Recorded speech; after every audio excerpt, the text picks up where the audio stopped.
जो खुद ही एम्पावर्ड है तो उसको एम्पावरमेंट की जरूरत क्या है?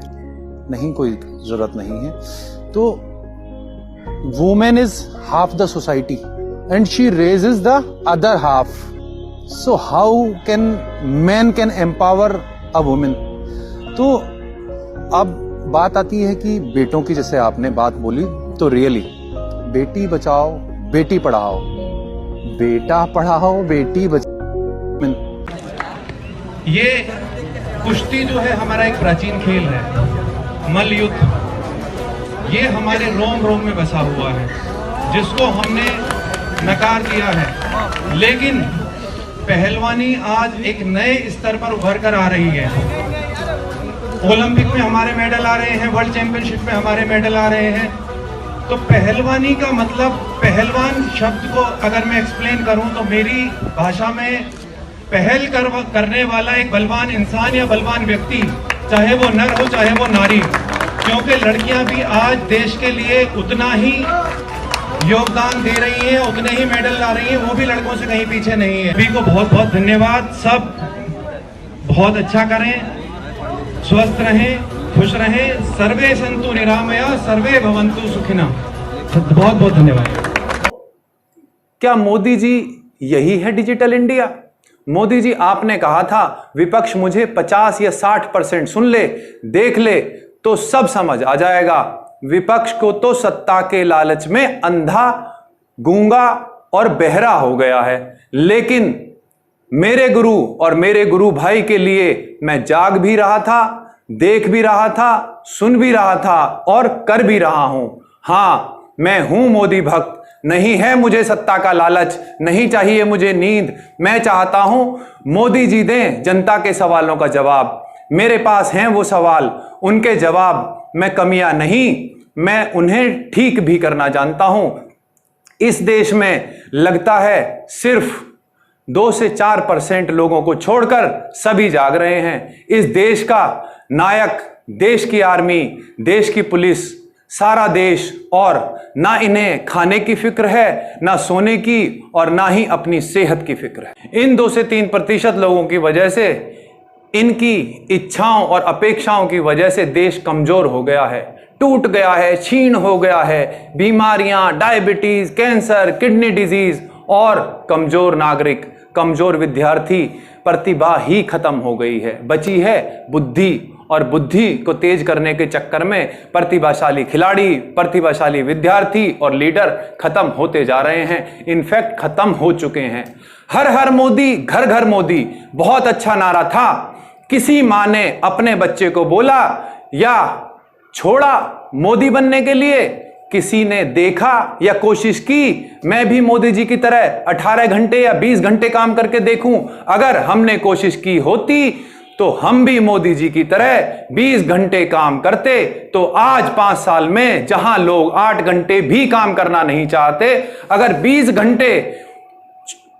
घंटे तो छोड़ो 16 घंटे भी काम कर लेते, तो आज 5 साल नहीं, मोदी जी का 20 साल का काम बोल रहा होता। मोदी जी, हमें चाहिए स्वस्थ भारत और खुशहाल भारत। ना तो हमारी कोई इच्छा है और ना ही कोई अपेक्षा। ना तो हमें काला धन चाहिए, ना लाखों करोड़ों की धन दौलत चाहिए। हमें चाहिए डिजिटल इंडिया, डिजिटल इलेक्शन, स्वस्थ भारत, सुरक्षित भारत, भारत रोग रहित भारत। ये मुमकिन है सिर्फ 2-4% लोगों की इच्छाओं और अपेक्षाओं के लिए काम करना बंद करके। तो देखिए मोदी जी, शायद आप जाने अनजाने जनता को भूलकर उन 2-4-6% लोगों के लिए काम करने की बात कर रहे हैं। जनता के सवाल सुन तो लीजिए, जवाब भी जनता ही दे देगी। हमें एक मौका तो दीजिए, इंडिया को भारत बना दीजिए। रजत शर्मा जी, सलाम इंडिया में क्यों, जय भारत में जनता के सवाल और जनता से जवाब के लिए एक ऐतिहासिक मंच तैयार कीजिए। जनता चाहती है, मेरे पास हैं वो सवाल, मैं हूं किसान का बेटा, वो जवाब और उनका इंप्लीमेंटेशन। अगर आप सब चाहते हैं स्वस्थ भारत, तगड़ा भारत, रोग रहित भारत, हर घर घर में मोदी, प्रतिभाशाली भारत, मेरे पास है वो ताकत हर बच्चे को मोदी बनाने की, हर घर से एक लीडर बनाने की, हिंदू मुस्लिम सिख ईसाई से ऊपर कुछ लाने की, ना सिर्फ लाने की, करके दिखाने की। मुझे पता है आप इस अपनी और मेरी आवाज को मोदी जी तक जरूर पहुंचाएंगे और एक मौका देंगे भारत को एक बनाने का, एक साक्षात्कार का, जो डिजिटल होगा, वाकई जनता के बीच होगा। हम 136 करोड़ जब इस कर्ज से नहीं डर रहे मोदी जी, तो मेहनत से भी नहीं डरेंगे। तो मोदी जी, आप सारा भार अपने कंधों पर ना लेकर 100 करोड़ कंधों को भी साथ लेकर चलिए, सुनकर चलिए, तो हम हमारे नायक के साथ दुनिया को झुका देंगे। मात्र 1 रुपया भी रोज 100 करोड़ लोगों ने दिया तो 36,500 करोड़ रुपए मोदी जी, 100 करोड़ 125 करोड़ कंधे मजबूत कर दीजिए, 10% को छोड़ दीजिए। जब ये देश 100 करोड़ 125 करोड़ लोग या 135 करोड़ लोग, तो ये 10% जिनकी वजह से ये 125 करोड़ लोग दुखी हैं, आर्मी, पुलिस, आप, देश, जनता, 5 या 10% देश के लिए, देश हित के लिए, क्या आपकी बात नहीं मानेंगे? दीजिए आदेश एक साक्षात्कार का मेरे साथ, देश के लिए, देश हित के लिए, देश के साथ, जनता के साथ। देखते हैं क्या आज के भारत की मां, भारत के नायक की मां, मेरी गुरु का आशीर्वाद मेरे गुरु भाई से कब मिलवाता है। क्योंकि गुरु भाई, पेशेंट आपकी भी ताकत है, मेरी भी, इम्पेशेंट आपकी भी कमजोरी है और मेरी भी। रियाव्यो फिटनेस चैनल शुरू करा। रियाव्यो का मतलब आप ढूंढिएगा, क्योंकि अब हमने रियाव्यो भारत एक मिशन चलाया, रिबूट भारत। मैंने अपनी बात आपके सामने रखी कि भारत चाहते हो, भारत माता की जय कहना चाहते हो, हिंदुस्तान कहना चाहते हो या इंडिया कहना चाहते हो। बहुत सारे लोगों के बहुत सारे व्यूज़ और बहुत सारे कमेंट्स आए। कोई बात नहीं, खैर, क्योंकि आप तो बड़ा ही सोचेंगे और बड़ा ही करेंगे और बड़ा होगा नहीं। तो मुझे वर्स्ट कंडीशंस, वर्स्ट केसेस ही मिले सॉल्व करने के लिए, जिसमें से 1 या 2 के लिए मैंने प्रयास भी किया और 1 में सफल भी हुआ और दूसरे में भी हो जाऊंगा और तीसरे के लिए लग गया। चलिए, आप सभी को बहुत बहुत धन्यवाद। मेरी आवाज़ आपके थ्रू नहीं पहुंची तो आपकी ब्लेसिंग्स के थ्रू पहुंची, फर्क क्या पड़ता है। अब व्यूज़ आए कि आप तो बड़ा सोच सकते हैं, आपके तो दिमाग ही बहुत बड़े चलते हैं और दिमाग हमेशा बड़ा चलता है, क्योंकि करना तो छोटा पड़ता है, फर्स्ट स्टेप तो रखना पड़ता है। कोई एक आवाज़ कि जी आवाज़ तो आ गई, इससे वहाँ तक कैसे पहुँचाएंगे, पहुँचा दी, पहुँच गई, आप तक पहुँचेगी। आप तक कब तक पहुँचेगी, आप कब सो के जागेंगे, ये बताएं। एक सज्जन ने कहा, सर बहुत अच्छी वीडियो थी लेकिन किसी बड़े का हाथ पकड़िए। अरे, तो मैंने कब कहा छोटे का हाथ पकड़ूं? आपकी नज़र में बड़ा क्या है, आप ये तो बता दीजिए। क्या 2 हाथ बड़े हैं या 136 करोड़ लोगों के हाथ बड़े हैं? मैं कह तो रहा हूं बड़े हाथ पकड़ें, आप ही तो बड़े हैं, तो 136 करोड़ तो हाथ पकड़ें। लेकिन आपने चाहा कि बड़ा हाथ पकड़े, तो चलो उन 2 हाथों ने मेरे हाथ पकड़ लिए। एक हाथ मैंने वहां पकड़ा दिया, एक हाथ आपके लिए खाली है। तो इस दूरी को भरना चाहते हैं तो देखिए, देखते हैं कब पकड़ेंगे और कब जागेंगे। अगली बात हुई, और लोगों से बात हुई, उन्होंने कहा कि संविधान की दुहाई दे डाली। निकले थे हेल्थ सुधारने, पहुंच गए संविधान छापने। आज सुबह संविधान ही प्रिंट कर लिया कि संविधान भी जान लें। चलो जी, संविधान भी पढ़ लिया। अब उसमें क्या पढ़ा क्या नहीं पढ़ा, ये जल्दी ही आपके सामने आ जाएगा। तो अब आप ये जान लीजिए कि आप लोग सिर्फ सोचना और बोलना जानते हैं, करना नहीं जानते। तो करना भी तो कुछ नहीं है, एक बटन ही तो दबाना था। लेकिन तो एक बटन ही तो दबाना था, ना तो आपने दबाया, ना परिवार वालों ने दबाया, ना किसी संगी साथी ने दबाया। बोले आपने कहा नहीं भाई साहब, मुझे मेरी जिस काम को करने की ज़रूरत है वो मैं कर रहा हूँ, आपका काम भी मैं करूँ। आप अपना काम खुद करिए, आपको अपना हाथ खुद ही तो पकड़ाना पड़ेगा, कोई जाके ज़बरदस्ती थोड़ी पकड़ लेगा। जैसे कि आप चिल्ला रहे हैं कि रोज़गार रोज़गार, तो रोज़गार दिया नहीं जाता, रोज़गार तो लिया जाता है। आप किसी को बोलेंगे जाकर कि आओ मेरे यहाँ रोज़गार ले लो, अपनी मर्जी से चुनता है काम अपना। हर आदमी, हर इंसान, हर ह्यूमन, हर जानवर, हर कोई जो इस प्रकृति पे जीवन व्यतीत कर रहा है, सब अपना काम अपने अनुसार चुनते हैं, कोई किसी को कुछ नहीं दे सकता।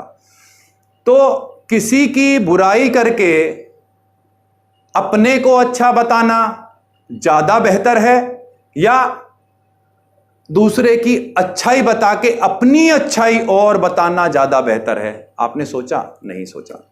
हम कमियां निकालनी जानते हैं, ठीक कौन करेगा? हम कमियां निकाल के दूसरों के दिल में जगह बनाना चाहते हैं। क्या हम अपनी ज़्यादा अच्छाई बताकर दूसरे के दिल में जगह नहीं बना सकते? बना सकते हैं, लेकिन नहीं। गांधी जी ने 3 बंदर दिए, बुरा मत देखो, बुरा मत सुनो, बुरा मत बोलो। तो बुरा देखोगे नहीं, सुनोगे नहीं, तो बुरा बोलोगे नहीं और बुरा करोगे नहीं। लेकिन आज क्या हो रहा है? बुरा, ये इतना बुरा और मैं इतना अच्छा, ये इतना बुरा मैं इतना अच्छा। ऐसे नहीं होगा। बुराई करनी बंद कर दीजिए, किसी को बुरा मत बोलिए, क्योंकि ना बुरा देखेंगे, ना बुरा सुनेंगे, तो ना बुरा बोलेंगे, ना बुरा करेंगे। ज्यादा इंटेलिजेंट बन रहा है, ये देगा सलाह? हाँ, शायद दे दे। फ्रस्ट्रेशन जो यहां निकल रही है सोशल मीडिया एंड ऑल पर, वो नहीं निकलती। गंदा सुनेंगे, गंदा खाएंगे, गंदा देखेंगे और गंदा ही बोलेंगे। आप physically, mentally, spiritually, emotionally fit हैं कि नहीं है? क्या एक छोटा सा टेस्ट हो सकता था कि नहीं हो सकता था? हाँ या ना? हो सकता था तो अपनी आवाज उठाइए, नहीं हो सकता था तो उस सवाल का जवाब दीजिए। आप बड़ी जल्दी भीड़ इकट्ठी करके खड़े हो जाएंगे, ये नहीं हो रहा, वो नहीं हो रहा। अरे होगा कैसे? बता तो रहा हूं कैसे होगा। इस आवाज को क्यों नहीं पहुंचा रहे? और आवाज अब वहां तक नहीं पहुंचनी, आवाज आप तक पहुंचनी है। 100, 125, 150 करोड़, 140 से 136 करोड़ लोगों तक आवाज पहुंचनी है। तो आवाज अब वहां पहुंचाने का काम करिए। एक गुजारिश और कर लेते हैं, माननीय सभी नेतागण, हमारे लीडर बड़े बड़े, आज जब देश इतनी वर्स्ट सिचुएशन में है और आप कह रहे हैं कि बहुत कुछ हो जाएगा, तो क्यों नहीं इस वर्स्ट कंडीशन में आप सब लोग एक होकर या एकजुट होकर इस देश को उठाने का काम कर लें? पहले नेतागिरी बाद में कर लेंगे। तो सभी से निवेदन है, सभी से आग्रह है, एक दूसरे की बुराई करना छोड़ के जरा अच्छाई देख के, और आप क्या करेंगे आप वो बता दीजिए, या सारे मंच पे एक साथ इकट्ठे हो जाइए। 10-20 घंटे देश के लिए ये जनता भी जाग लेगी, आप भी जाग लेंगे, हमारे नायक तो जाग ही रहे हैं, और भाई साहब हम भी जाग लेंगे, और हम भी जाग ही रहे हैं। तो इनोवेशन, आइडिया सब कुछ हैं हमारे सामने, सब कुछ अवेलेबल है। हम ना तो उसको देखना चाहते हैं, ना हम उसे करना चाहते हैं, और हम बाकी चीज़ों को तो बहुत शेयर कर देते हैं, अच्छी चीज़ पे हम बटन दबाने में भी झिझकते हैं। ध्यान रखना, छोटा डर बड़ी संभावनाओं को खो देता है। सुनना चाहें या ना सुनना चाहें, क्योंकि या तो ज़रूरत कुछ करवाती है या जलालत कुछ करवाती है। तो ना तो हमें ज़रूरत है, ना हमें कोई जलील करने वाला। तो मेरे ख्याल से यहां से कुछ नहीं होने वाला। मैं एक वर्स्ट केस मेरे माँ बाप ने पैदा करा, मेरे परिवारजनों, रिश्तेदारों, भाइयों बहनों, सब ने मुझे झेला।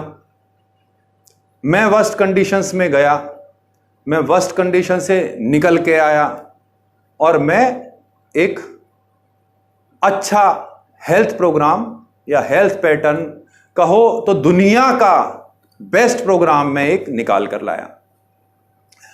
अब वहां से मैं चालू हुआ। सब आपकी ब्लेसिंग्स और आपके प्यार ने ही मुझे वो ताकत दी।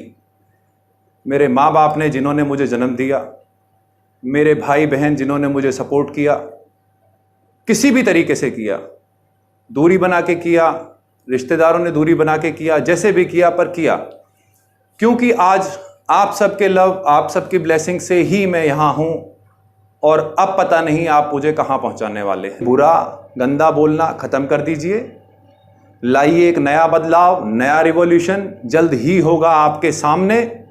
हर चीज पॉसिबल है, सब कुछ पॉसिबल है। जब मैं अकेला अपनी आवाज पहुंचा सकता हूं तो आपको तो सिर्फ अब ये हाथ पकड़ना रह गया। ये हाथ पकड़ लीजिए। मुझे ना तो पॉलिटिक्स करनी है, ना तो मुझे कुछ करना है। मेरा काम हेल्थ अवेयरनेस लाना था और उस राइट से आपको जगाना था। मैं तो सिर्फ वो जगाना चाहता हूं। और इस बात को खत्म करते हुए एक बात और कहना चाहता हूं कि मैंने लास्ट वीडियो में कहा था कि 136 करोड़ छोड़ो, 100 करोड़ लोग अगर ₹1 देंगे तो 36,500 करोड़ इकट्ठा होगा। अब आप ये दिमाग लगाइए कि 100 करोड़ लोग 1 लाख रुपए दे दें तो 100 लाख करोड़ इकट्ठे होंगे। तो एक दिन में 100 लाख करोड़, साल में तो पता नहीं क्या होगा। ये देश फिर से सोने की चिड़िया बनेगा। भारत मां कहते हैं आप, मां तो देती है, मां तो सारे बच्चों को एक रखती है, भेदभाव नहीं करती। आप यहीं कंफ्यूज हैं कि कहीं तो इंडिया कह रहे हैं, कहीं भारत कह रहे हैं। तो अभी तो मैंने आपकी छोटी सी आवाज मांगी है कि भारत कहूं या इंडिया लिखूं। भारत कहूं तो भारत ही क्यों ना लिखूं। तो इसी के साथ अपने शब्दों में किसी को ठेस या आहत करने का मेरा जरा भी मकसद नहीं था। मैं किसी पार्टी का समर्थक नहीं, मैं तो मोदी समर्थक हूं। क्योंकि जब मैंने लोगों से बात की तो लोगों ने मुझे बताया कि मोदी जी के अलावा तो हमारे पास ऑप्शन ही नहीं। और रखिए बताने के लिए मेरे 2 सवालों के जवाब कि मैं कौन हूं और भारत कहूं या इंडिया लिखूं। तो रियावियो भारत का मतलब भी पढ़ लीजिएगा। और इसी के साथ जय भारत।